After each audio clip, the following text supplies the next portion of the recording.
چست لباس پہن کر کے نماز پڑھنے کا کیا حکم فقہا نے نقل کیا ہے؟ چنانچہ ایسا چست لباس، ایسا ٹائٹ لباس پہننا جس سے اعضائے مستورہ کی ہیئت ظاہر ہو،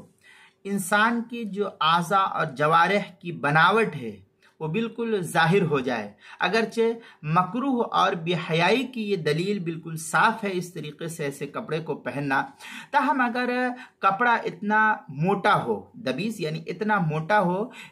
کہ اندر کی کھال نظر نہیں آتی ہو، تو اس میں نماز پڑھنا درست ہے، لیکن کسی اجنبی شخص کے لیے ایسے چست لباس پہننے والی عورت کو کپڑے کے اوپر سے بھی دیکھنا جائز نہیں ہوگا، اس لیے اس کی ممانعت فقہ نے نقل کی ہے۔ تاہم اس سلسلے میں کافی تفصیلی بحث ہے جس کو فتاوی شامی میں نقل کی ہے۔ اما لو کان غلیظا لا یرا منہ لون البشرۃ الا ان تصیق بالعزب، اس طریقے کی عبارت جو ہے فتاوی شامی جو بیروت کا چھپا ہوا نسخہ ہے اس کی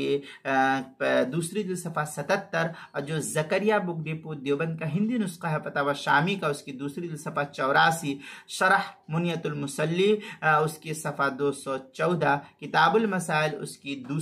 پہلی جلد صفحہ 273 پر اور 274 پر اس کو نقل کیا ہے، وہاں دیکھ سکتے ہیں۔